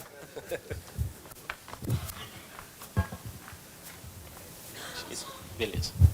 Som. Ah, agora tá legal, né? Então vamos lá, como eu estava dizendo. Assim, eu estava pregando e aí quando eu termino a pregação, chega alguém para mim e às vezes chega até chorando. Puxa, como eu precisava ouvir isso? Porque o irmão falou isso, isso e isso. E eu pensando, mas eu não disse isso, isso e isso. Eu disse outra coisa. E é assim que funciona. É a ação mesmo de Deus nesse processo. Porque, na verdade, a ação de Deus, né, a ação do Espírito Santo ao comunicar a mensagem, ela não está nem em quem prega, nem em quem ouve. Ela está no processo de comunicação entre os dois. E, aliás, é por isso que, ao estarmos com alguém, não necessariamente pregando, nós estamos falando do Evangelho. Deus age aí. Às vezes eu já fui muito mais abençoado por alguém que não disse nada para mim, mas que deixou eu chorar no ombro, do que por uma pregação de 30 minutos sobre o sofrimento. Deus age dessa forma, né? Então é preciso perceber essas questões de que não há neutralidade no ensino. Não existe isso. Tá legal? E aí, toda educação é necessariamente um ato político, compreendido como inserção na vida, na polis. Tem a ver com exercício de cidadania. Não estou falando aqui de política partidária, tá? Estou falando de política como inserção na vida, na cidadania.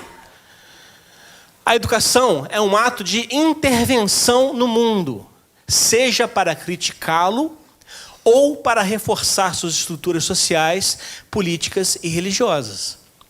Toda e qualquer proposta educacional ou critica e busca subverter o status quo, ou busca sustentá-lo e mantê-lo. Não tem meio termo nesse caso. A sua educação, ou ela é exclusivista ou inclusivista. Ou ela é algo que vai tentar subverter as injustiças sociais, ou ela é algo que vai mantê-la.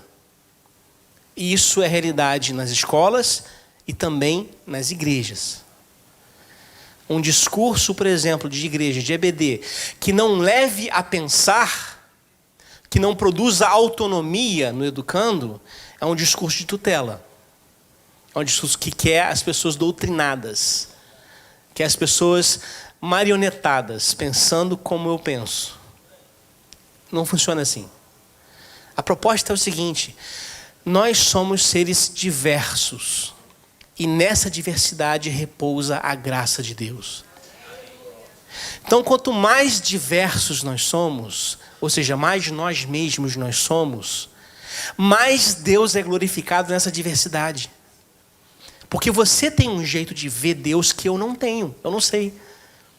E se eu quiser formatar você a ficar como eu, desculpa, mas eu estou fazendo um desserviço. É por isso que, às vezes, eu falo do curso de teologia nas primeiras aulas. Às vezes os alunos chegam pensando assim, eu vou lá no curso de teologia porque eu vou aprender, vou saber todas as respostas às perguntas que eu tenho. Pessoal aí que está mais adiantado no curso, é isso? Você vai ter resposta a algumas perguntas, mas você vai ter novas perguntas também. Porque esse é um processo constante, não tem um pacote fechado. Teologia é uma coisa viva. Por que é viva? Porque é animada pelo Espírito de Cristo que está vivo. E nesse contato com a realidade que nos cerca, a fé vai sendo refletida e pensada de forma dinâmica para atender às necessidades das pessoas que nos cercam, para fazer com que o Evangelho tenha sentido para as pessoas.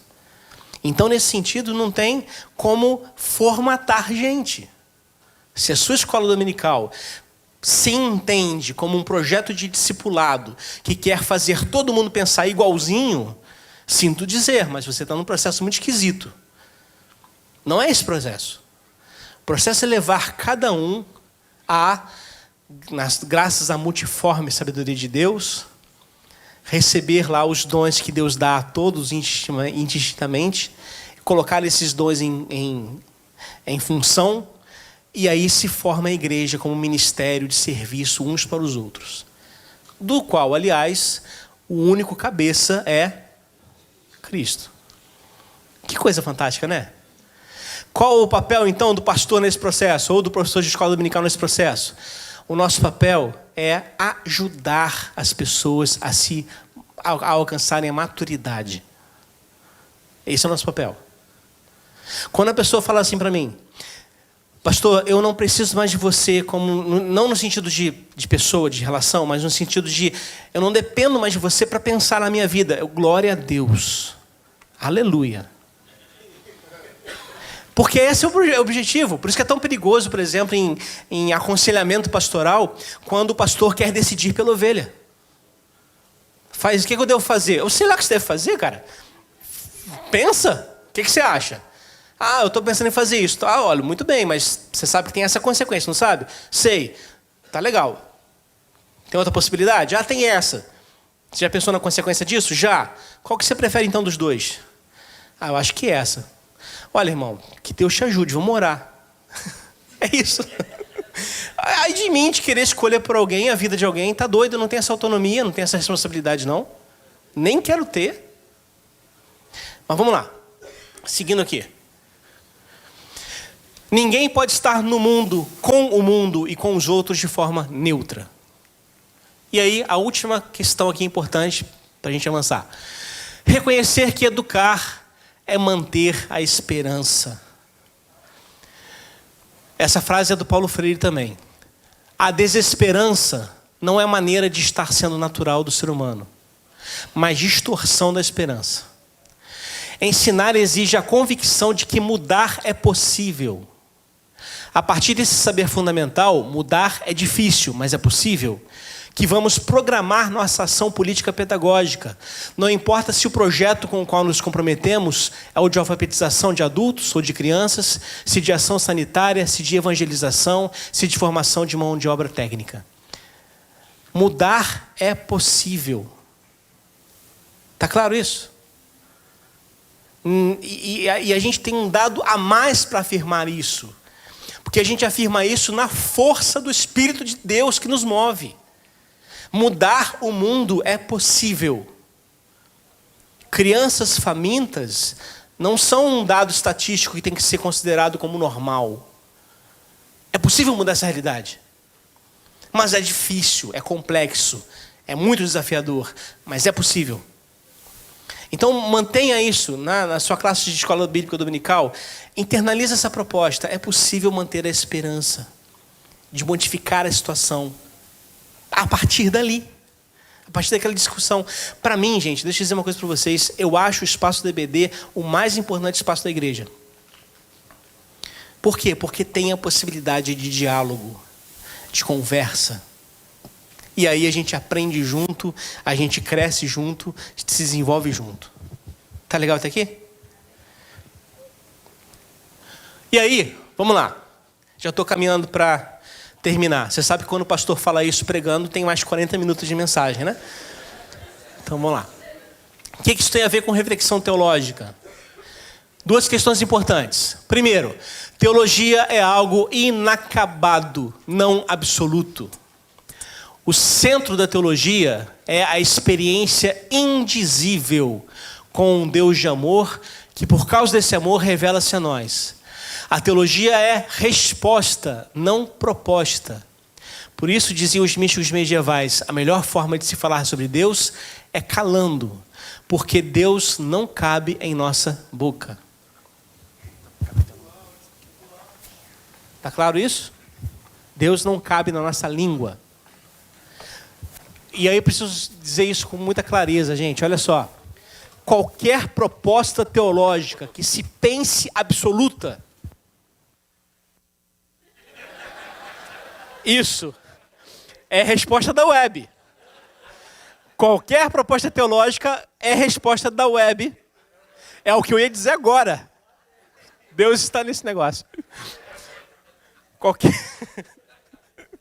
Uma vez eu sou músico na igreja, né? Aí eu toco teclado. Estava numa pregação, o pastor estava pregando, e sabe aquele momento de contrição depois da pregação? Estava fazendo aquele fundo suave, né? Tá, pessoas chorando. Cara, de repente eu fui modificar o volume e eu apertei a tecla do demo. É por isso que tem esse nome, aliás. Demonstração. Quebrou o clima geral, todo mundo. Mas tá bom, vamos lá. Eu estava dizendo, qualquer afirmação teológica que se queira achar absoluta se torna uma heresia. Porque o nosso discurso sobre Deus não é igual a Deus. Quando eu falo Deus numa aula de EBD ou numa pregação, eu preciso ficar muito atento para não querer achar que eu sou o dono desse Deus.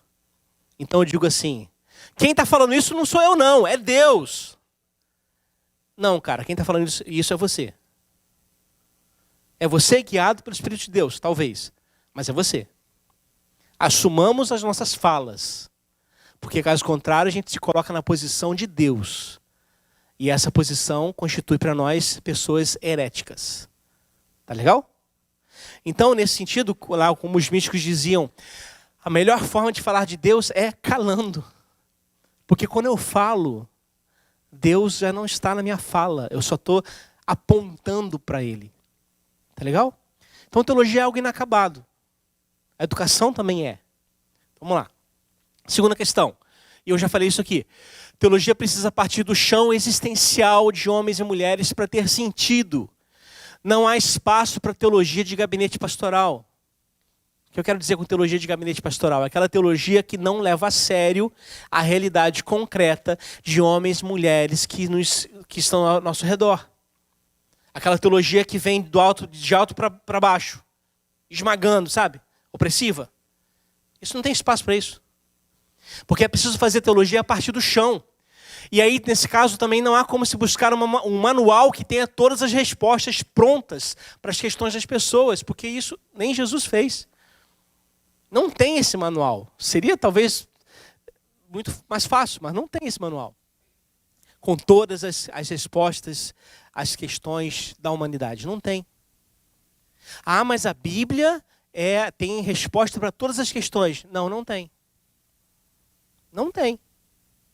Não respostas prontas.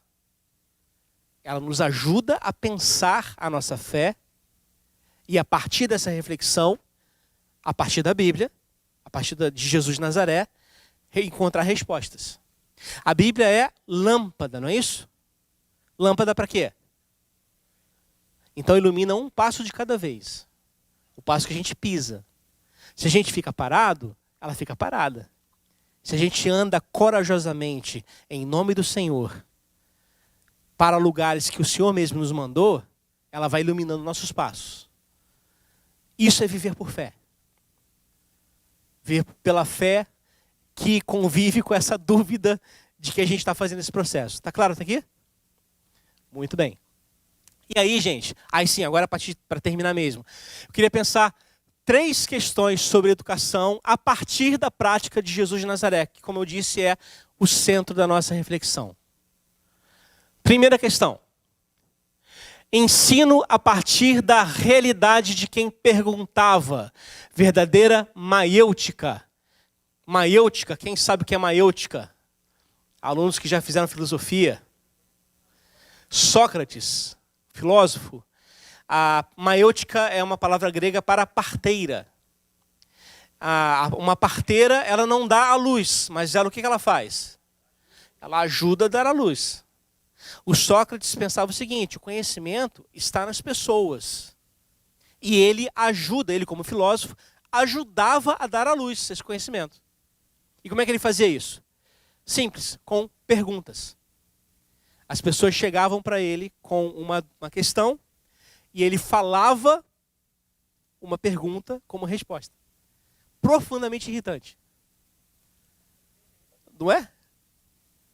E é isso que Jesus faz. Mestre, que farei para herdar a vida eterna? O que Jesus responde? Como é que você lê a Escritura? Lá diz, amar a Senhor teu Deus de todo o coração, e ao próximo como a ti mesmo. Respondeste bem, faz isso e viverás. Está vendo como é que Jesus é? Jesus é alguém que está preocupado com essa perspectiva aqui, ó. Leva em conta quem nos ouve. Porque se a gente não faz isso, como eu disse no início, a gente perde a capacidade de se comunicar. É preciso então ouvir.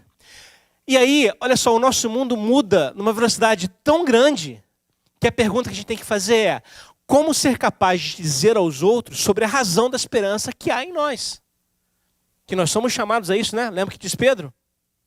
Estejam preparados para responder. Como a gente se prepara nesse mundo em tanta mudança? A igreja escolheu alguns caminhos ao longo do seu processo histórico. Ela escolheu, por exemplo, o caminho da não participação na sociedade. Os mosteiros medievais são um exemplo disso. Ou o monasticismo do deserto é um exemplo disso. Só que com isso, nem se mudou a sociedade e nem se manteve a santidade dentro dos mosteiros. Outro caminho extremo é se render a uma lógica mundana, no mau sentido da palavra, adotando valores mundanos contrários ao reino de Deus. Qual é o resultado disso? Ministérios, por exemplo, são avaliados pela quantidade de membros que tem e quantos são dizimistas. Ou não é? Ministérios são avaliados se o pastor tem um programa midiático, se ele tem um carro 0 quilômetro. Será que é por aí? Tem que ter um meio termo. E qual é esse meio termo? É aprender a refletir sobre a fé no mundo que nos cerca. E aí, eu trouxe aqui para ilustrar como é que esse mundo é tão rápido em mudar. Olha só. Primeiro, a gente tem novas tecnologias que geram novas linguagens. Escrever a pena, antigamente, é diferente de escrever no computador.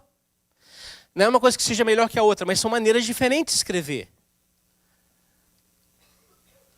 Mudanças físico-biológicas. Uma criança que nasce com iPad hoje é diferente de uma criança que montou o Lego ontem.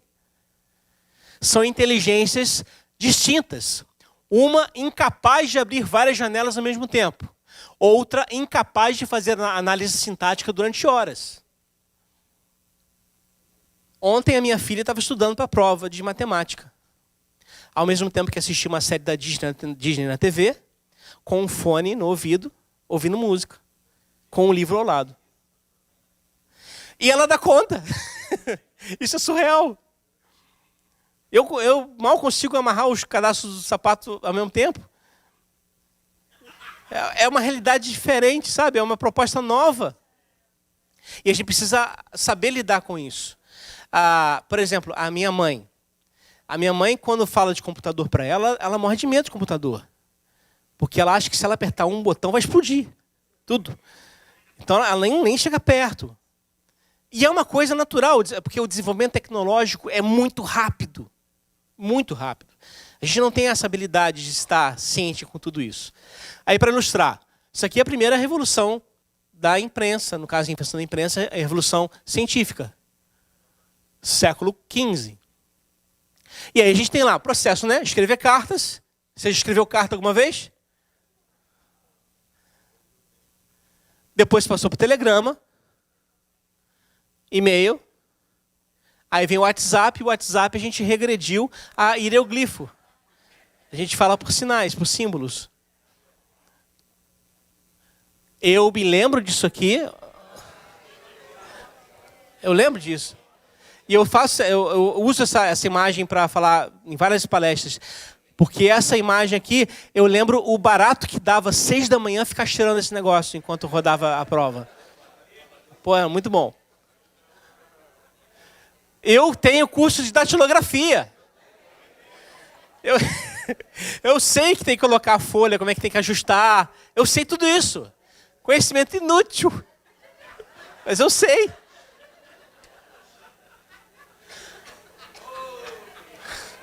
Quando isso surgiu na igreja, retroprojetor, cara.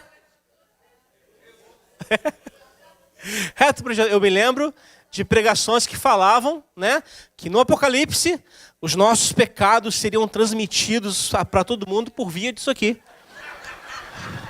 Hoje já é data show, né, com qualidade HD. Olha como é que muda rápido. Né? Eu não peguei isso não, tá? Mas eu peguei esse. O meu avô falava que esse telefone, uma linha telefônica, era investimento para o futuro. Né? Pois é.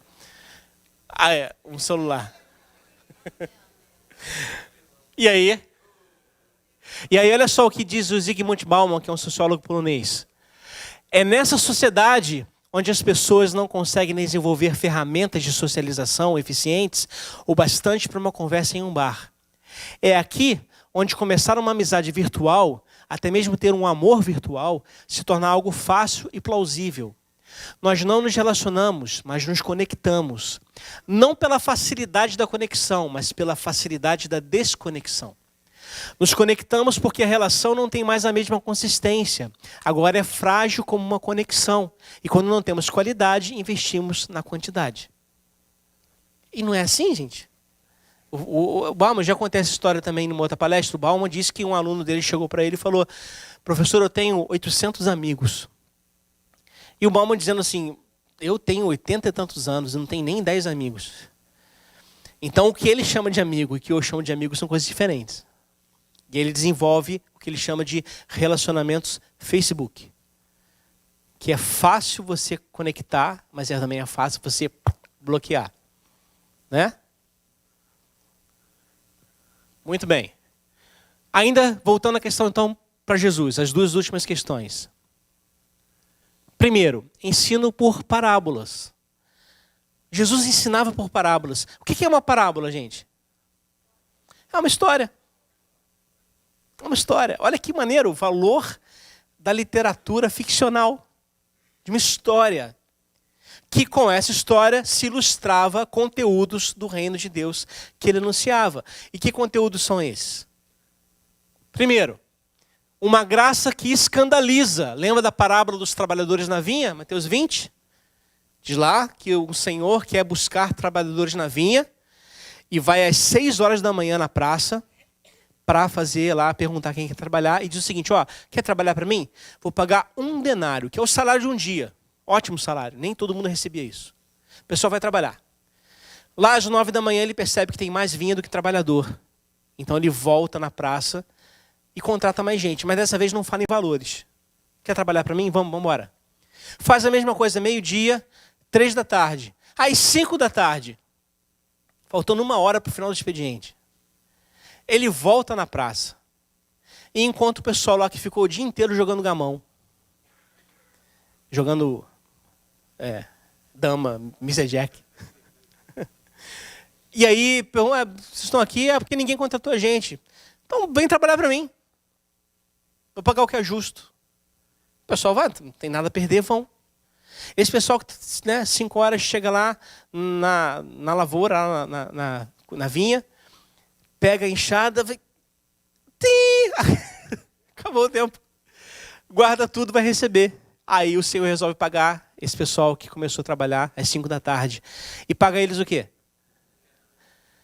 O salário de um dia de trabalho. Gente, esse pessoal só aceitou um convite. Eles não fizeram mais nada. Eles não mereceram isso. Porque a graça do reino de Deus não é meritocrática. Graças a Deus por isso. Eles trabalharam 1 hora e receberam um denário de um dia de trabalho. Aí o pessoal que trabalhou o dia inteiro, é muito engraçado porque no texto grego, aí eu puxando sardinha para o grego de novo. O texto grego tem essa intenção mesmo, que o pessoal quase monta um sindicato para discutir questões salariais.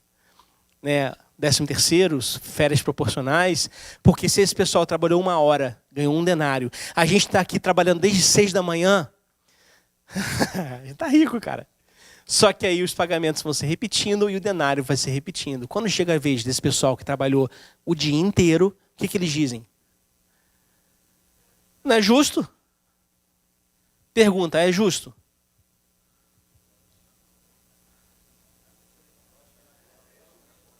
Pra gente não. Você aceitaria?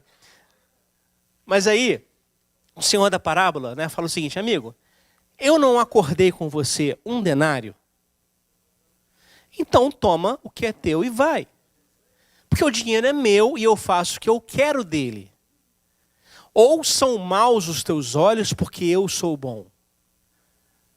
Será que a minha bondade desperta a maldade que há em você? Será que a minha graça que alcança todo mundo instintivamente, sem distinções, será que a minha graça te ofende? O problema então é você, rapaz. São os seus olhos que são maus, não sou eu que sou bom. Cara, como isso subverte muita coisa? Uma graça que escandaliza. E escandaliza mesmo. Tá legal? A parábola de Jesus revela um reino discreto, mas que age para transformar vidas. A parábola do grão de mostarda e do fermento, lembra? O reino de Deus é semelhante a um grão de mostarda que é a menor das sementes. Ninguém dá nada por ela, mas de repente nasce dali uma árvore capaz de dar acolhida a pássaros e pássaros. Assim é o reino de Deus. No seu ensino na EBD você pode pensar, pô, não estou fazendo diferença nenhuma. Tá sim, o reino de Deus, a semente, a mostarda está sendo plantada. E vai chegar um momento que vai brotar numa árvore belíssima. Isso é um motivo, uma coisa que nos motiva. E o reino de Deus é assim. A gente olha ao redor no nosso mundo hoje, é um reino tão injusto, tão maligno, tão complicado, tão cheio de problemas, que a gente pensa, cara, onde está Deus nessa história? Cadê o reino de Deus nessa história? O reino de Deus está aí, onde sempre esteve. Está aí defendendo aqueles que precisam. Está aí nos pés e mãos dos seus discípulos que se aceitam como servos para colocar esse reino em prática. Essa é a proposta de Jesus. Uma parábola que revela uma nova imagem de Deus. E aí eu amo esse capítulo 15 de Lucas. Que é o capítulo que é um quadro pintado com perfeição. Se você lembra na narrativa, começa o texto dizendo que Jesus está comendo com pecadores, aceitando pecadores e publicanos, né? Na sua presença, como Jesus fazia. E os fariseus, né, que são chatos, porque religioso é chato para burro. É muito chato. Falei aqui mais uma vez, vou falar de novo, o que o Alessandro falava lá na igreja. A tradição islâmica tem os xiitas, nós temos os chatos, que são esses religiosos. Esses chatos estão lá, olham para Jesus e começam a criticar. Pô, esse cara aí come com pecadores e se assenta com gente impura. Por que eles fazem isso? Porque na cabeça deles, eles têm uma imagem de um Deus que, por ser santo, se torna repelente. Por ser santo, não se relaciona com ninguém. E aí eles estão lá achando que Jesus está com gente que não deveria. Aí Jesus conta 3 parábolas. Lembra quais são? Parábola da ovelha perdida, da dracma perdida e do filho perdido. Filho pródigo. Nessas 3 parábolas, gente, a estrutura é a mesma. Alguém que perdeu algo ou que se perdeu no processo. E nessas 3 parábolas, Jesus ressignifica Deus com imagens que na época e também hoje são escandalosas. Para Jesus, Deus é como uma dona de casa. Cara, a gente está falando de um tempo em que as mulheres eram negligenciadas, reprimidas, consideradas cidadãs de segunda classe. Bem diferente de hoje, né? Ô, Jesus. Mas um tempo em que a mulher era propriedade do pai até se casar e depois do marido quando se casasse. E Jesus está dizendo o seguinte: Deus é como uma mulher. Uma dona de casa que varre a casa até encontrar o que se perdeu. Isso é fantástico. Deus é como um pastor. E naquela época, eu já falei isso aqui algumas vezes, naquela época, pastores não tinham boa reputação, diferente de hoje. Eu sou pastor, gente, desculpa. Olha pro Eric, claro que não tem boa reputação, olha só. Naquela época, se dizia lá no Talmud: não permita que seu filho seja pastor de ovelhas ou vendedor. Por quê? Porque são profissões que são feitas sem nenhum tipo de vigilância. Então você está lá, como o pastor está cuidando das 100 ovelhas lá no campo, para alguém. Ele volta dizendo: ó, trouxe aqui 97, 3 o lobo comeu. Quem garante que foi o lobo que comeu? Vai ver, virou jantar para o pastor numa daquelas noites. E além do mais, o pastor trabalha de sábado a sábado. Não tem descanso. Ou seja, é impuro aos olhos da religião. E Jesus diz assim: Deus é pastor. E mais lá no Evangelho de João ele vai dizer mais claramente: eu sou o bom pastor que dá a vida pelas ovelhas, não sou como mercenário. E aí no final de tudo, Jesus conta a parábola do filho pródigo que você conhece. Que é uma belíssima parábola, ela é sensacional, ela é linda. E ela ilustra o que está acontecendo naquele momento.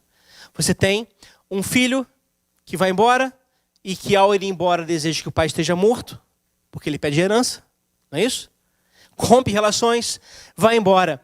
Qualquer pai de família naquele tempo que sofresse isso, teria o direito e o dever de apedrejar o filho caso o encontrasse novamente. A vila, possivelmente, onde ele morava, faria isso. Os anciões da vila. E aí você conhece a história, depois ele volta depois de um tempo, e quando ele volta, o pai está debruçado onde? Como é que diz o texto? O pai o vê, não é? Ele não sabia que o filho ia voltar aquele dia. O que isso subentende? Que está todos os dias, cara. O pai nos espera todos os dias.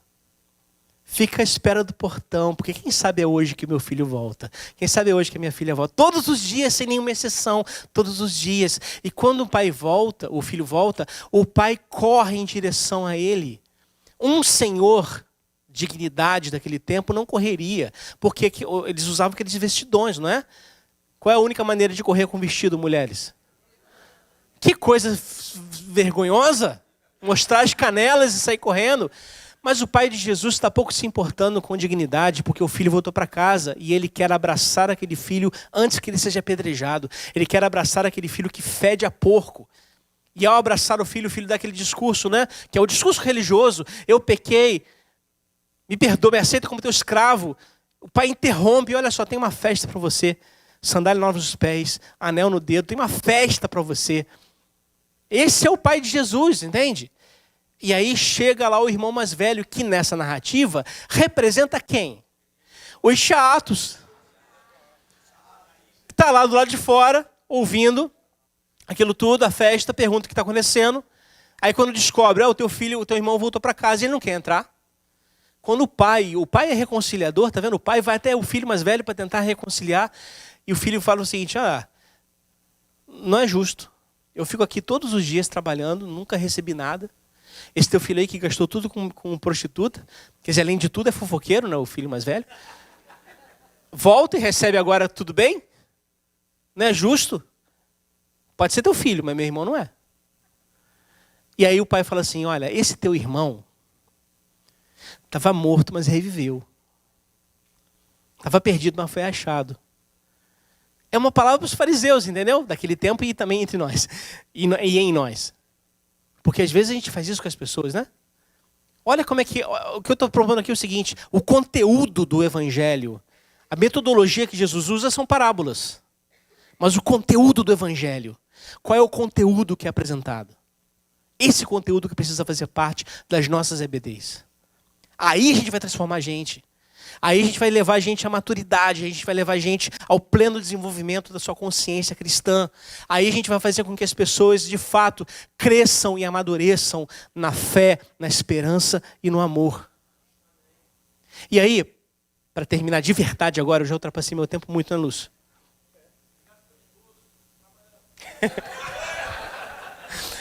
Olha, propus aqui uma questão, o ensino de Jesus versus a teologia dos fariseus. Depois, por favor, aqui tem que corrigir, é João 8, tá? Que é aquele texto conhecido da mulher pega em flagrante adultério. Lembra? Começa o texto dizendo o seguinte: Jesus estava assentado no templo e os ensinava. Onde é que Jesus está? Está no EBD. Ele está ensinando, cara. E olha só, sentado ensinando. O que isso pressupõe? Mesmo nível, ele não está acima das pessoas. Ele está conversando de igual para igual. Uma roda de conversa, ele está falando do reino. De repente, chega naquele lugar de ensino, um bando de chatos, levando uma mulher que foi pega em flagrante adultério. Eu tenho todas as razões para crer que aquela mulher está nua. Arrastaram ela de onde a encontraram, até diante de Jesus no templo, para apedrejá-la. Assistir o que fizeram com a mulher agrediria muito menos um ser humano normal do que vê-la no ato do adultério. Tá claro? E aí, olha só, Jesus recebe aquela conversa, né? Ele chega, essa mulher foi pega em flagrante adultério. Na lei, Moisés nos ordenou matar essas mulheres. Olha como é que se entende a escritura aqui. Para esses fariseus, a escritura serve para quê? Para matar. A gente faz isso às vezes. A nossa Bíblia vira arma para acabar com o irmão. Ou acabar com aqueles que creem e pensam diferente de nós. Isso é absurdo, isso é ridículo. A gente lança pessoas no inferno a torto e a direito. Ou errado. Se o inferno não existisse, eu não vou entrar no mérito agora, a gente criaria um só para ter onde mandar pessoas. Que coisa doida isso, que coisa doentia. E aí tá lá, os caras falando, e o que Jesus faz? Nada. Ele ignora essa questão. Porque para Jesus, dar ouvido a gente chata, dá úlcera. Então é melhor não dar ouvido a isso. Mas eles são chatos, então eles insistem na pergunta, não é isso? E eles estão baseando a sua leitura, a sua proposta, numa leitura teológica da Escritura de Moisés. Mas uma leitura teológica também falseada. Porque Moisés não fala que a mulher que fosse pega em flagrante adultério seria apedrejada. O que fala? Cadê o homem? E outra coisa, gente. Eu só dou flagrante no meu irmão. Porque se a questão é diante de Deus, a vida é um flagrante diante de Deus. Onde eu fugirei da tua presença, Senhor? Se eu faço lá uma cama nos céus, ou se eu vou no fundo do mar lá e te encontro. Tá claro? E aí eles continuam, e Jesus sai com aquela hora, quem não tiver sem pecado, atire a primeira pedra, e eles vão acusados pela consciência, saindo, fica só a mulher no meio, e Jesus olha para ela e pergunta: mulher, ninguém te condenou? Cadê os teus acusadores? A última menção ao grego que eu vou fazer hoje, a palavra aí, acusador, é a mesma usada para Satanás. O que Jesus está perguntando literalmente? Cadê os teus diabos? Porque gente religiosa, chata, é diabo na vida dos outros. É simples assim. E aí, gente, a gente fica falando, brincando de batalha espiritual, de não sei o quê. Deixa eu dizer uma coisa para vocês. Tem muita gente nas nossas igrejas que estão satanizadas sem saber. Porque o que falam é muito mais parecido com um dragão do que com um cordeiro. Nesse sentido, são servas da besta do Apocalipse, que tem a aparência de cordeiro, mas conteúdo de dragão. Jesus olha para ela: ninguém te condenou? Ninguém, Senhor. Aí o que ele fala? Eu também não te condeno. Vai e não peques mais. E com isso, é óbvio que ele não esperava a impecabilidade daquela mulher.